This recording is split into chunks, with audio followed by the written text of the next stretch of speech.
announce the proclamation officially. So this is a proclamation of the City of Clarkston recognizing Somaliland's human right of self-determination and sovereign statehood.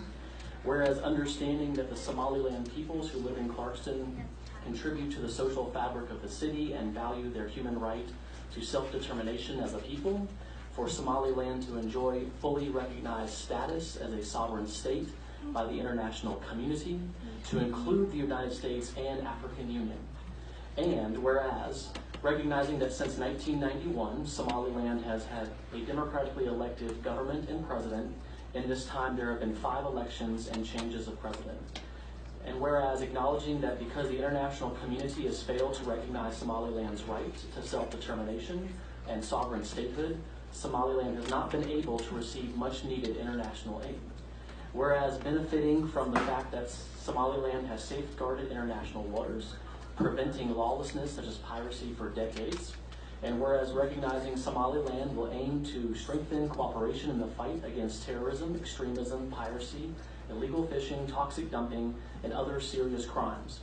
And whereas appreciating the fact that immigrants have provided the United States with unique social and cultural influence, fundamentally enriching the extraordinary character of our nation, and whereas supporting the Somaliland's government's belief that recognition would entrench democracy in the Horn of Africa, and whereas understanding that immigrants have been tireless leaders not only in securing their own rights and access to equal opportunity, but have also campaigned to create an equitable and more just society for all Americans.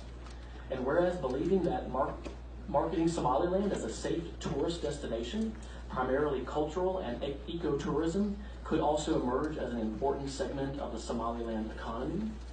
And whereas understanding that despite their countless contributions, the role of immigrants in building and enriching our nation has frequently been overlooked and undervalued throughout our history and continuing to the present day. And whereas recognizing Clarkston's Council will be the first local authority in the U.S. to recognize Somaliland. However, other local authorities such as Sheffield, Cardiff, and Tower Hamlets of the United Kingdom have also done the same. And now, therefore, I, Mayor Ted Terry, on behalf of the City of Clarkston and its City Council, do hereby proclaim that today is Somaliland Independence Day.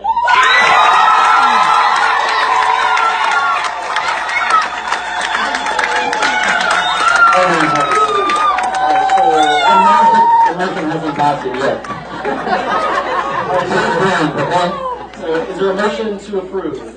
Yes, I have a motion to approve and adopt for proclamation recognizing Somaliland human rights of self-determination and a sovereign statehood. I second that. Second. All in favor, raise your hand, say aye. Aye.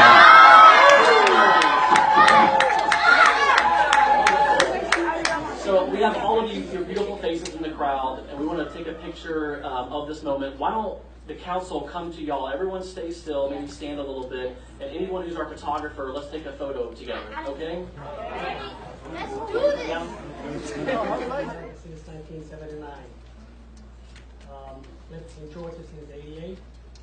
On behalf of all the Somalilanders who are here today, and the rest of Somalilanders in the entire globe, from Europe, Australia, the US, Africa, and all around, we want to take this opportunity to thank the City of Clarkston for the proclamation that you are about to undertake about the sovereignty of Somaliland. Mayor Ted Terry, City Manager Keith Barker, Council members Andrea Cavone, P.T. Bell, Jamie Carroll, Awed Iasa, Ahmed Hassan, and Mario Walker Williams. We do appreciate it tremendously. The train has moved. It is not if one Somaliland will be recognized as a sovereign nation, then when. The train is moving towards its final destination for Somaliland to become a member of nation states and take its rightful place in the UN, the AU, and other world organizations. And as far as I know, Clarkston is the first city or the first government entity in the U.S. that has undertaken this proclamation. Once again, we thank you and let us work towards going to the state capital of Georgia and many other states until we go to the U.S. government's recognition of Somaliland. Thank you.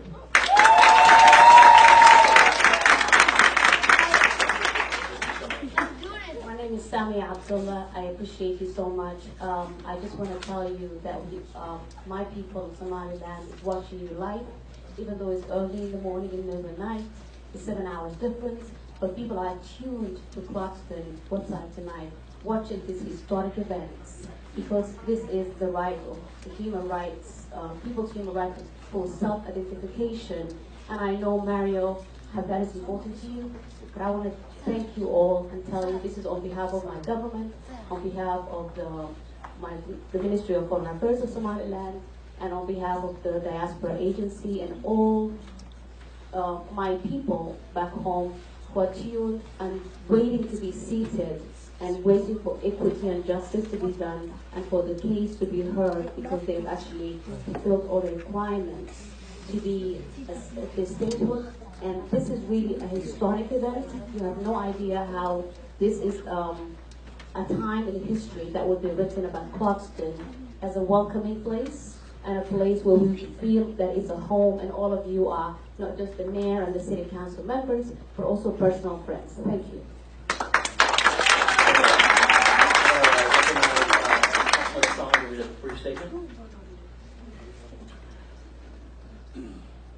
Thank you very much for coming. I'm not going to give a history for the Somalilanders because they know why they're here. I'm just going to give a little history to my friends, Clarkston citizens who are here today. In 1960, Somaliland gained its independence from the British colony and joined with the southern Somalia, who gained their independence from the Italians.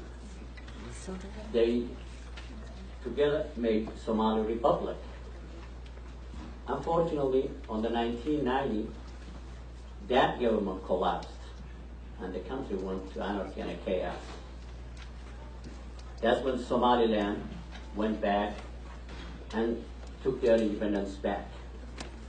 Although unrecognized, the international community, Somaliland has its own flag, parliament, currency, national identity, passports, army, police, constitution, transportation, and all legal systems for a government to function for 25 years.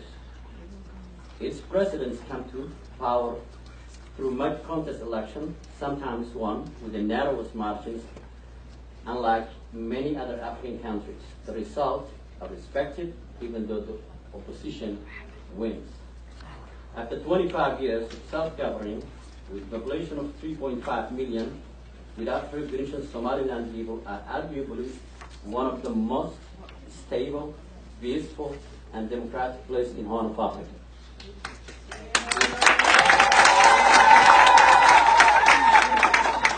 If you hear Somalia, if you hear Al-Shabaab, if you hear Black Hawk Down, if you hear bombs up happening in Somalia, that is the southern part of Somalia. Northern part of Somalia has been peaceful for 25 years. We're hoping Somaliland to be recognized as an independent nation. Thank you.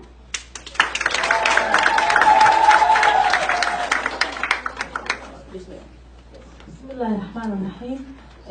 أنا بقول هذا يا أفضل صومالي. Go ahead. So I'm a refugee person, and I want to explain to my people for what I'm saying Somali. marka aniga oo u mahad celinayo dhammaan Clarkston madaxdeeda meeyarka iyo kansalada waxa aan leeyahay waa ku mahadsantihiin meeshan Clarkston oo ah meeshii aan ka bilownay nolosha meeshii aan ka bilownay nolosha 25 sano markii waddankayagu lahaa helay inuu gooni isu taago ka horna aan ka soo qaxnay waddanka koonfurta dagaaladii sokeeye ee ka dhacay Soomaaliya dhammaan oo ku fiday waxa aanu maanta halkan isugu nimi si aanu meeshan aanu deganayn ee ah Clarkston ee aanu ku noolayn sidii 1990-gii qaxii aan soo marnay kadib nalagu soo dejiyey subaxana naloo soo dhaweeyey ayaanu waxaanu ku faraxsannahay in Clarkston ay noqotay meesha ugu horeysa ee aanu ka codsanayno ama maanta aanu